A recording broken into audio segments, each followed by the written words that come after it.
Cuando Lidia me preguntaba qué es lo que iba a compartir con vosotros hoy, para tener una pista, pues realmente le decía, pues todo un desafío, porque ¿qué voy a deciros yo del Salmo 23 que no hayáis escuchado ya?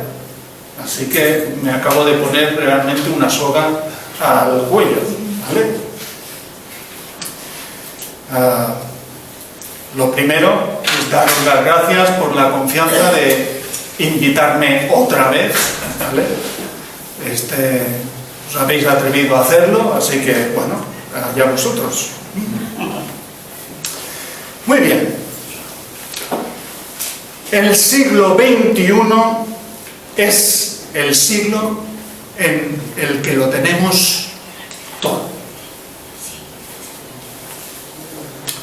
Tenemos los mejores medios de transporte, tanto por tierra, con los coches, autobuses, camiones y por supuesto los trenes, también por mar y por aire.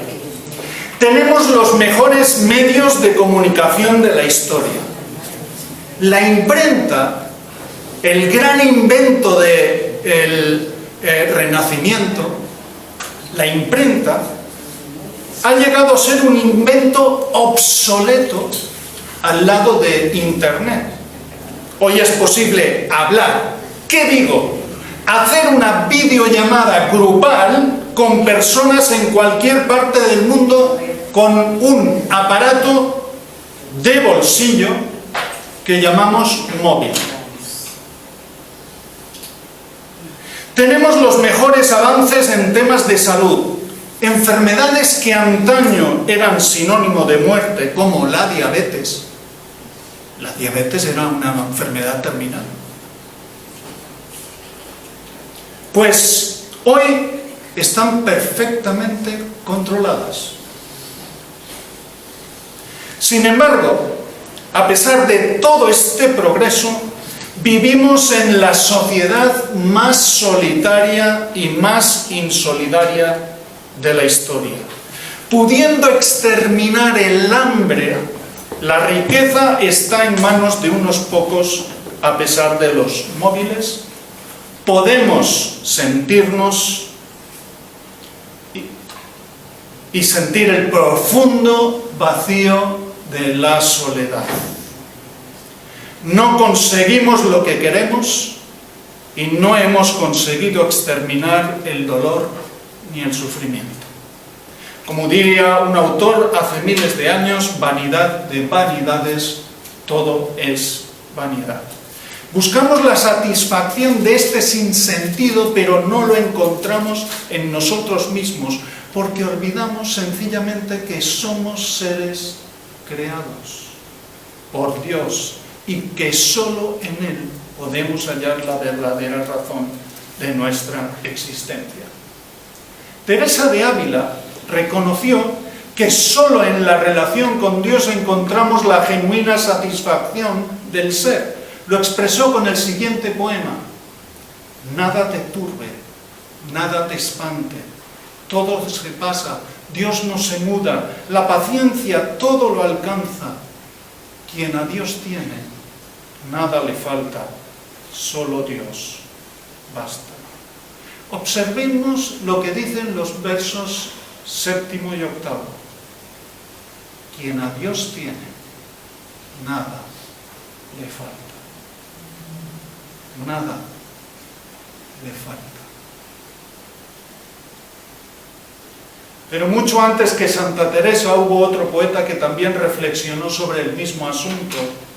Se llamaba David y plasmó su reflexión en uno de los poemas más famosos y citados de la historia, el Salmo 23, donde literalmente dice: el Señor es mi pastor, nada me falta. Vamos a leerlo. Salmo 23. El Señor es mi pastor, nada me faltará. En lugares de verdes pastos me hace descansar, junto a aguas de reposo me conduce. Él restaura mi alma, me guía por senderos de justicia por amor de su nombre. Aunque pase por el valle de sombra de muerte, no temeré mal alguno, porque tú estás conmigo.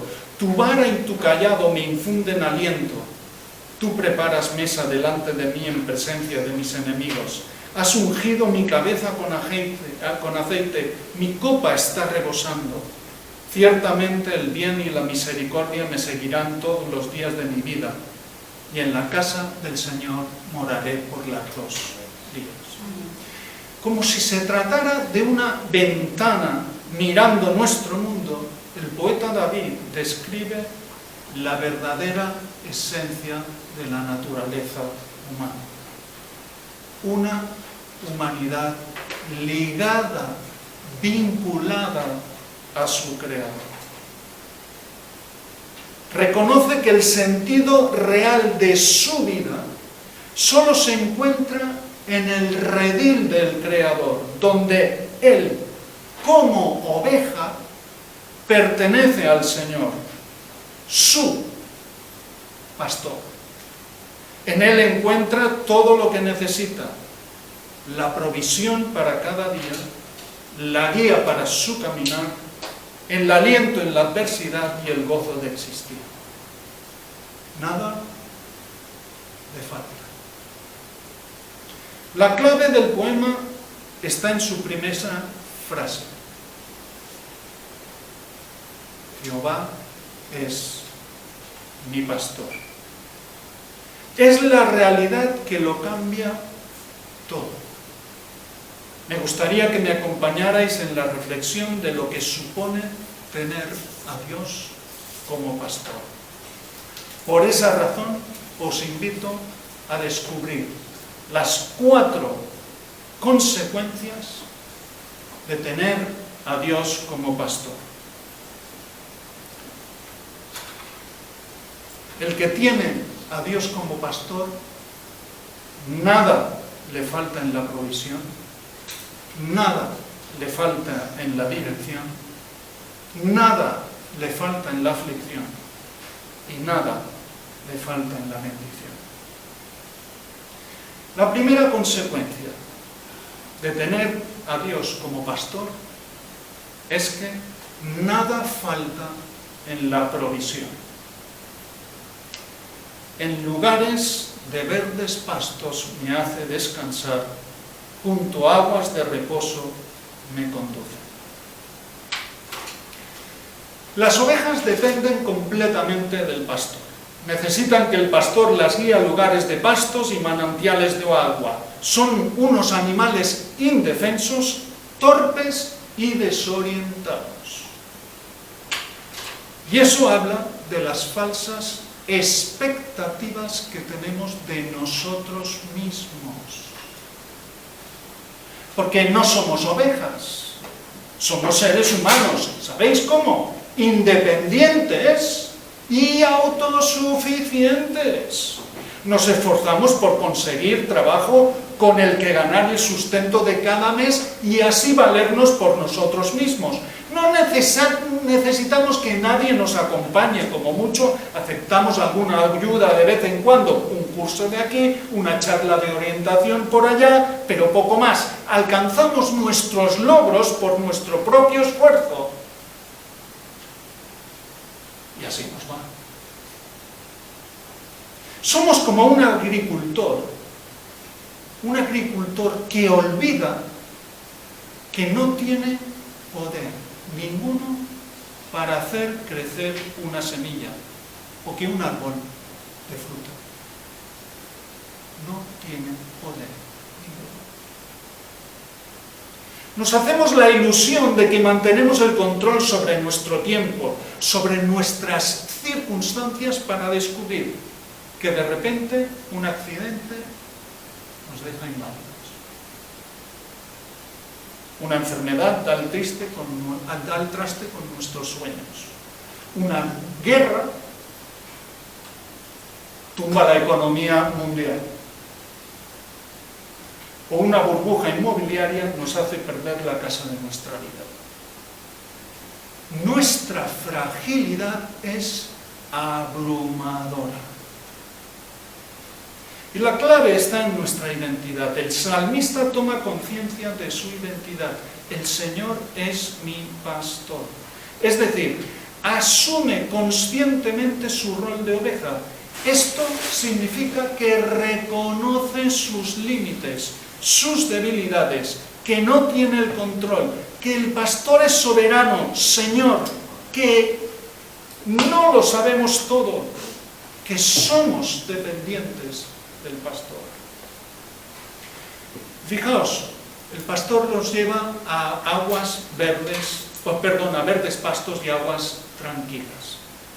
Notemos que la provisión de Dios tiene que ver con nuestras necesidades básicas, no con nuestros caprichos.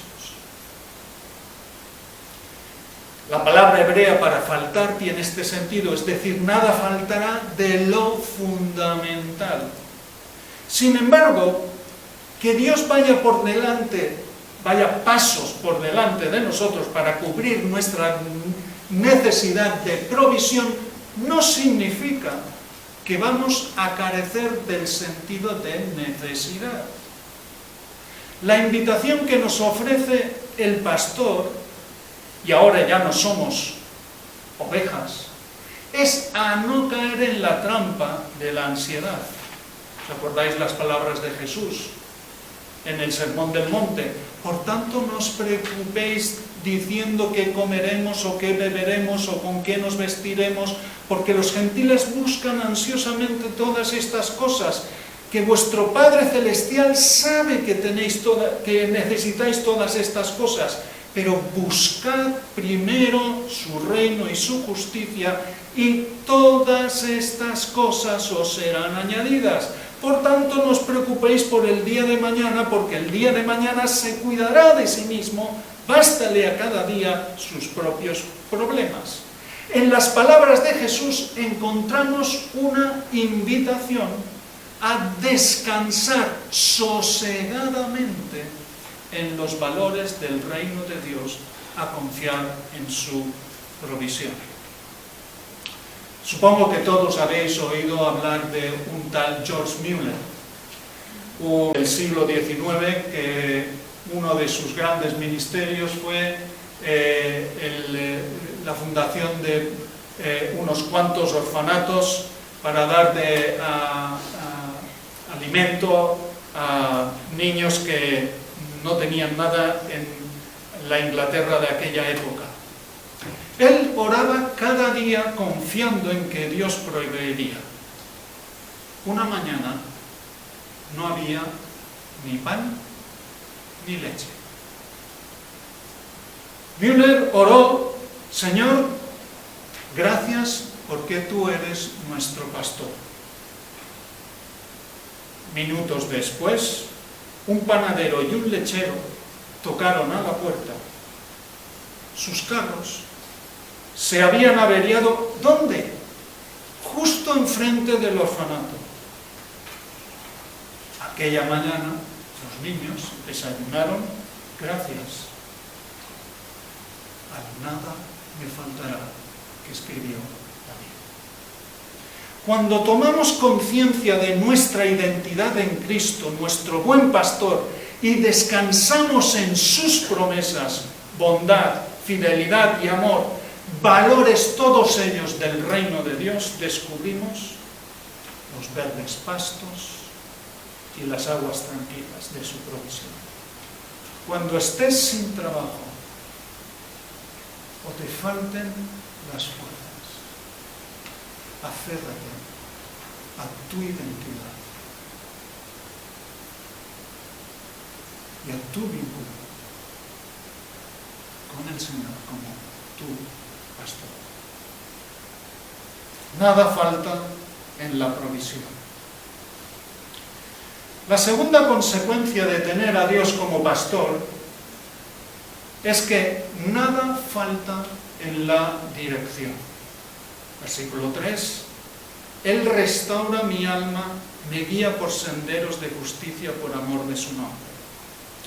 Dijimos anteriormente que una de las características de las ovejas es su desorientación. Es decir, no tienen una idea preconcebida de a dónde quieren ir. Sin dirección, llegarían tan pronto a un camino sin salida como al borde de un precipicio. Y ahí topamos con nuestras ilusiones de grandeza y vidas rotas. Nos hacemos ilusiones de grandeza, con la bandera de la libertad como estandarte. Nos atribuimos la capacidad de tomar las decisiones que se nos antojan y que son mejores para nuestra vida. En muchas ocasiones nuestras elecciones nos juegan malas pasadas y nos rompen la vida. Pensad en cuántas mujeres deciden ponerse en manos de personas que les prometen un puesto de trabajo en un país de Europa para descubrir que después todo es un engaño que las obliga a prostituirse para sobrevivir. Su vida se quiebra de la noche a la mañana por escuchar voces extrañas. El pastor restaura nuestra alma.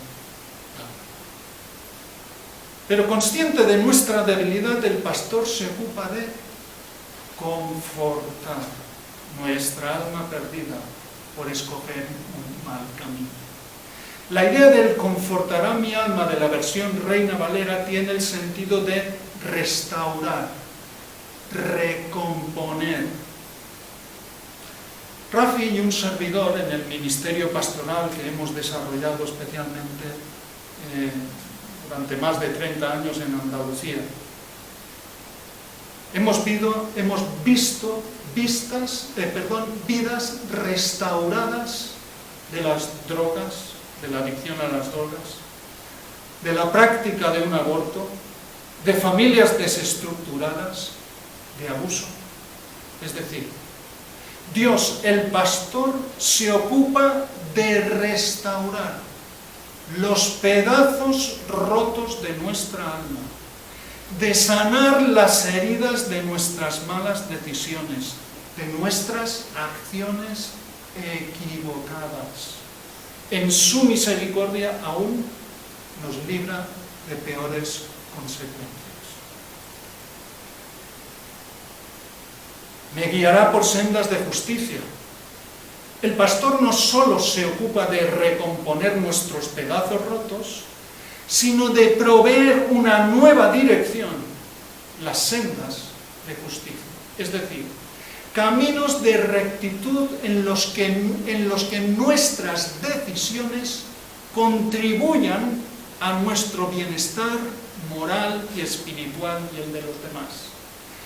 Jesús se presentó él mismo como el buen pastor, que da su vida por las ovejas. En el texto del Evangelio de Juan, donde Jesús se identifica como buen pastor, el capítulo 10, usa la alegoría del pastor para ilustrar la relación tan estrecha que hay entre el pastor y sus ovejas.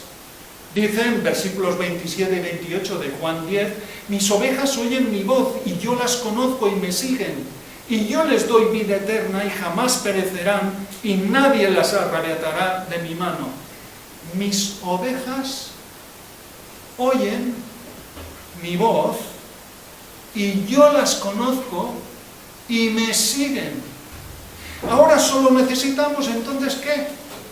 Escuchar la voz del Señor, de Jesús, para conocer las sendas de justicia. Y os invito a que hagáis un repaso del Sermón del Monte, por ejemplo, Mateo capítulos 5 al 7, para que identifiquéis la verdadera naturaleza de la justicia del reino de Dios, comenzando por los valores de las bienaventuranzas, la verdadera interpretación sobre cuestiones como el no matarás, el no adulterarás, el amor al prójimo, disciplinas como la oración y el ayuno, el amor al prójimo, un largo etcétera.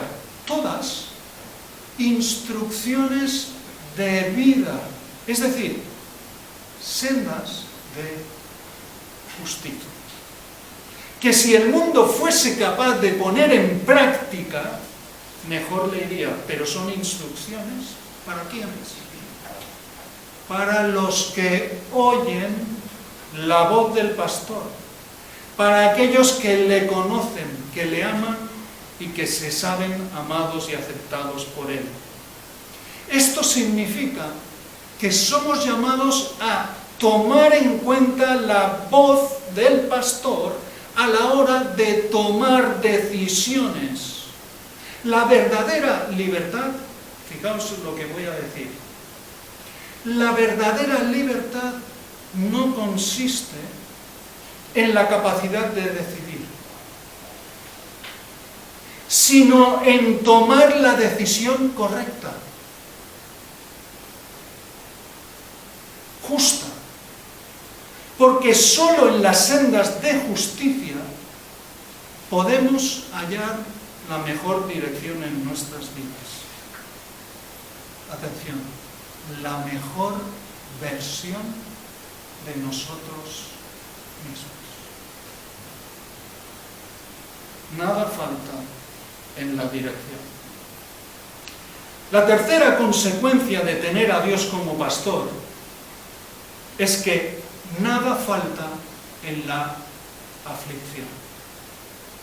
Dice el versículo 4: aunque pase por el valle de sombra de muerte, no temeré mal alguno, porque tú estás conmigo. Tu vara y tu cayado me infunden aliento. David, como pastor de ovejas, en su juventud conocía los peligros de un rebaño. Las meteduras de pata de la propia oveja, las fieras o accidentes.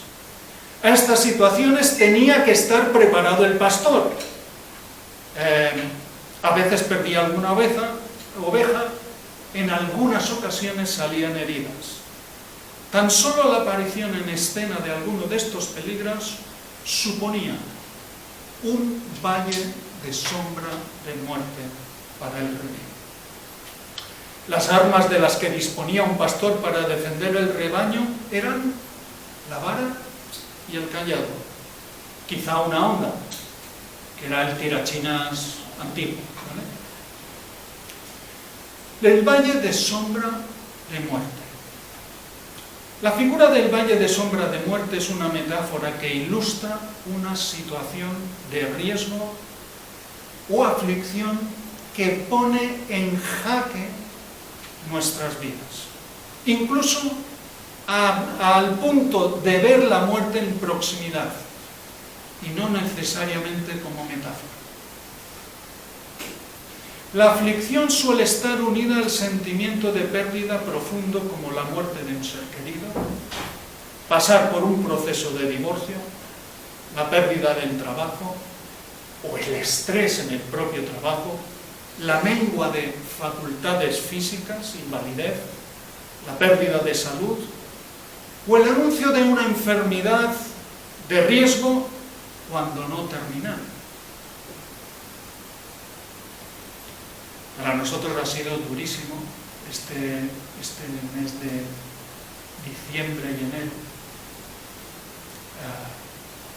porque hemos sido testigos en la zona del Baix Penedès de cómo una familia ha perdido a un crío de 14 años por un cáncer.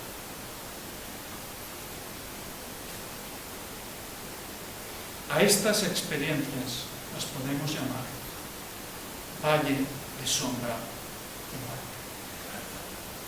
Y aquí nos encontramos con las dos promesas del pastor. El poeta David nos describe dos acciones del pastor en medio de la aflicción: su presencia y su protección. La presencia del pastor en la aflicción. El primer consuelo que recibe el salmista viene por la convicción de la presencia del pastor. No temeré mal alguno, porque tú estás conmigo. La sola presencia del pastor es suficiente para encarar con confianza la adversidad. No es necesario siquiera que haga nada, solo saber que está. José Luis Navajo, pastor de una iglesia en Madrid, contó que estando en cama por largo tiempo debido a una enfermedad recibía visitas que pretendían consolarle y hacerle compañía. Una de ellas era de un hermano que le compartía multitud de versículos de confianza, de ánimo, pero no paraba de hablar. Él contaba los minutos esperando que aquel hermano se fuera. Su monserga no solo no le traía consuelo, sino que le daba auténtica jaqueca. De otro lado, cada semana le visitaba otro hermano que se sentaba a su lado, le cogía la mano y una sola palabra permanecía a su lado un buen rato. Cuenta José Luis Navajo que contaba los días esperando la visita de este otro hermano. Su sola presencia era un estímulo e inspiración para afrontar su dolor.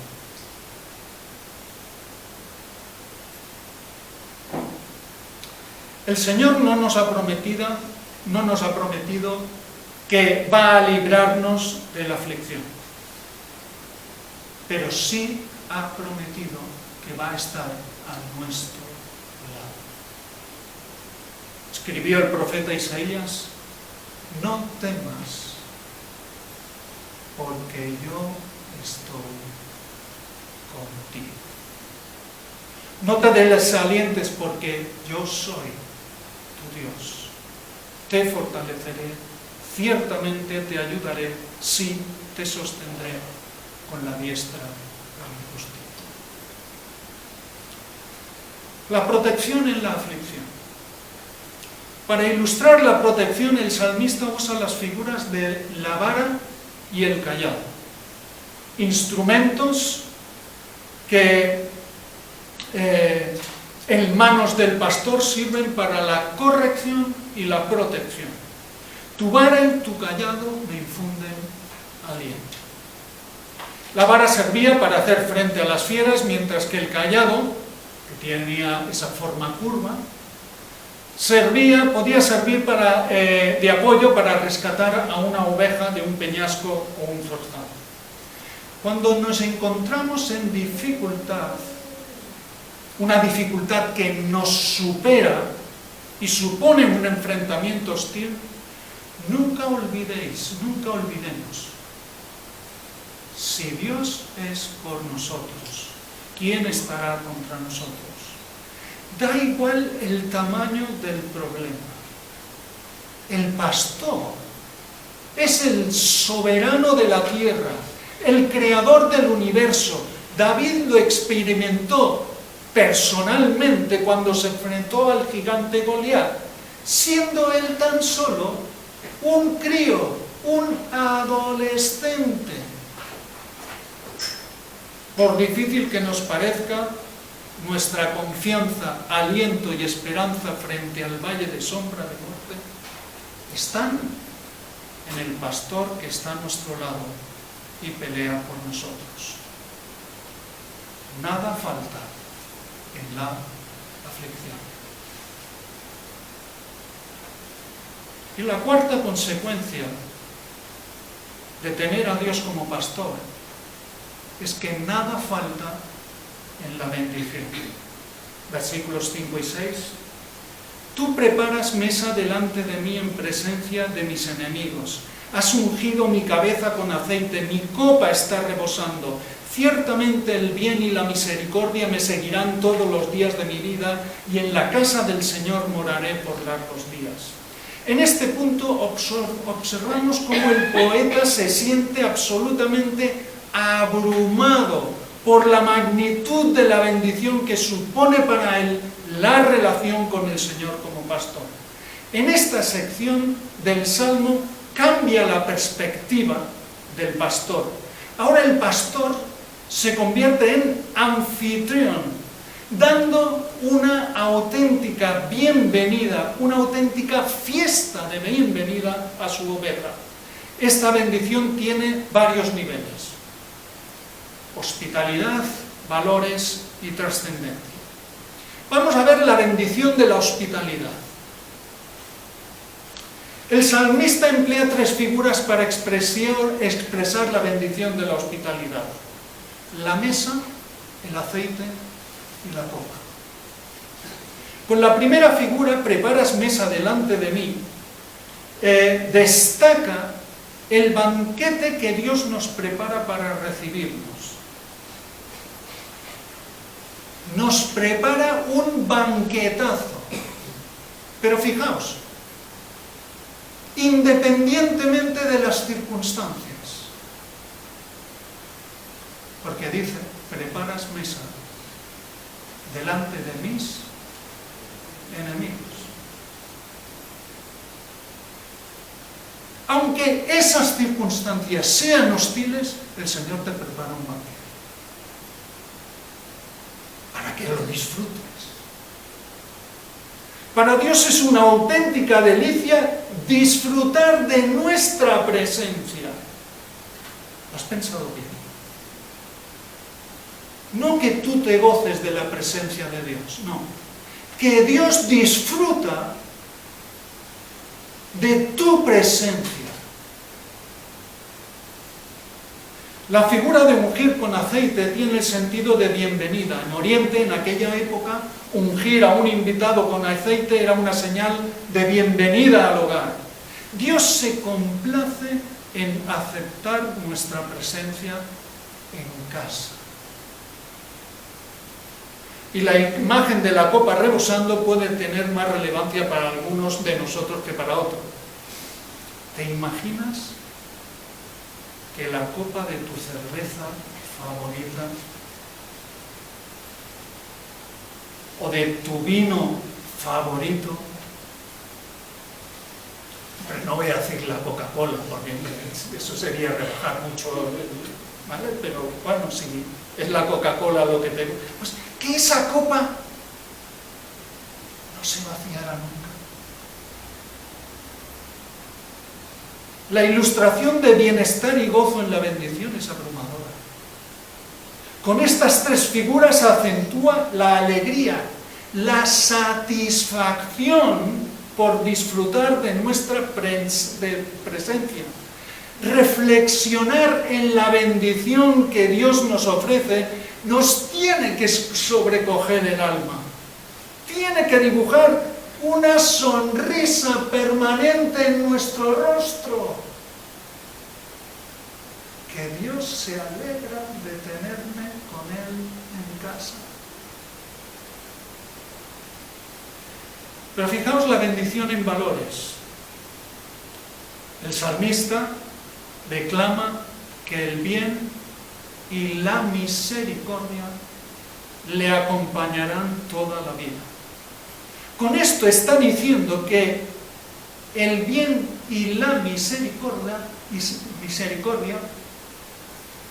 le perseguirán toda la vida. Está diciendo que nunca estarán fuera del ámbito de su existencia. Nunca se extinguirán. Jamás Dios dejará de mostrar el bien y la misericordia con su oveja. Jamás. Sean cuales sean nuestras circunstancias, la bondad de Dios es incuestionable. Por eso, Satanás está tan empeñado en que nos apropiemos de la imagen de un Dios justiciero, gruñón y permanentemente enfadado. Nada que ver con el Dios que demostró su bondad al dar a su propio Hijo para reconciliarnos. Pero no termina todo aquí la bendición. Aún hay más. Y es la bendición de la trascendencia. Fijaos con qué broche pone, con qué broche de oro finaliza. Y en la casa del Señor moraré por largos días. El salmista expresa la trascendencia de la relación con el pastor, pues el estar con el Señor se proyecta a largos días. Es decir, largos días es una forma de indeterminar el tiempo.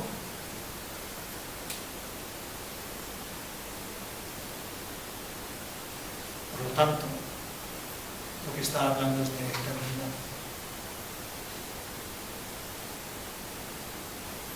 Morar en la casa del Señor es fuente de esperanza y seguridad. Porque si el presente con el Señor es motivo para el gozo, imagínate que te espera en el futuro. El apóstol Pablo tuvo esta misma imagen cuando expresó: pues considero que los sufrimientos de este tiempo presente no son dignos de ser comparados con la gloria que nos ha de ser revelada. El pastor del Salmo 23 es un Dios rebosante de gozo, contento, que disfruta con nosotros en la mesa, llenándonos la copa a rebosar, colmándonos de favores que nos acompañarán toda la vida y más allá. Nada falta en la bendición. Decíamos al principio que de nuestra disertación que vivimos en la época en la que el hombre del siglo XXI piensa que lo tiene todo para luego descubrir que en realidad es solo una ilusión, una fantasía. Sin embargo, según hemos descubierto en el Salmo 23, hay alguien que sí lo tiene todo. La oveja. Pero no una oveja cualquiera, sino aquella que tiene a Dios como pastor. Es decir, una metáfora que nos habla de una relación especial entre Dios y todo aquel ser humano que deposita su confianza en Dios, tal como lo hace una oveja con su pastor. La persona que tiene a Dios como pastor, nada le falta en la provisión. Cuando asumimos nuestra identidad en Cristo, descubrimos que Él se encarga de los verdes pastos y las aguas tranquilas que proveen para nuestras necesidades básicas. La persona que tiene a Dios como pastor, nada le falta en la dirección. Cuando tomamos en cuenta la voz del pastor a la hora de tomar decisiones, descubrimos que solo en las sendas de justicia podemos hallar la mejor dirección en nuestras vidas y por consiguiente la mejor versión de nosotros mismos. La persona que tiene a Dios como pastor, nada le falta en la aflicción. Por complicadas que sean nuestras circunstancias, nuestra confianza, aliento y esperanza frente al valle de sombra de muerte están en el pastor que está a nuestro lado y pelea por nosotros. La persona que tiene a Dios como pastor, nada le falta en la bendición, porque nuestro pastor es un Dios rebosante de gozo, que disfruta con nosotros en la mesa, llenándonos la copa a rebosar, colmándonos de favores que nos acompañarán para siempre. Para terminar, recuerdo una historia, una anécdota que Roberto Beler, pastor ya fallecido, nos relató en una conferencia sobre este salmo. Cuenta de Sir Laurence Olivier. Quizá los más viejos del lugar puedan recordar a este actor británico,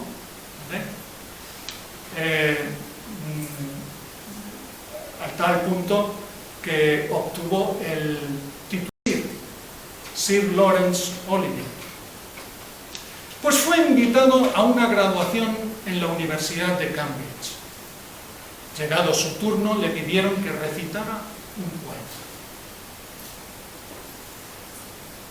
Sir Laurence Olivier leyó el Salmo 23.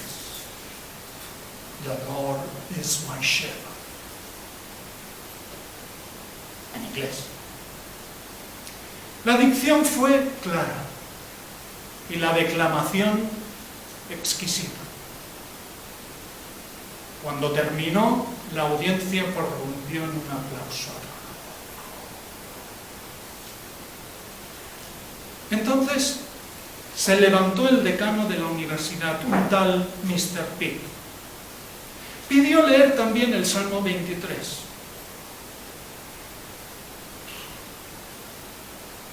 Comenzó a leer el Salmo con la voz entrecortada y la entonación pausada. A veces las palabras se le cortaban de la pura emoción. Al final, no hubo aplausos. El auditorio estaba en silencio, sobrecogido por la autenticidad de aquella exclamación. Sir Laurence Olivier se levantó y dijo: yo he leído el Salmo 23 como un profesional de la interpretación. El decano Mr. Pitt lo ha leído como si el Señor fuese su pastor. Estimados, esta es la clave. No hay otra. ¿Es el Señor tu pastor?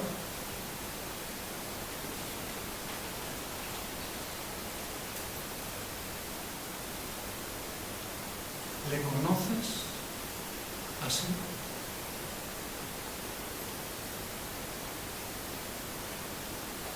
Toma conciencia.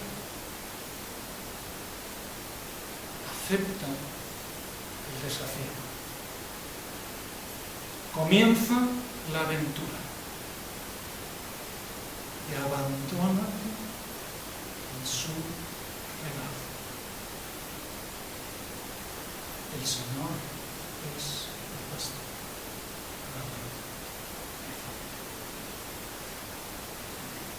Amén.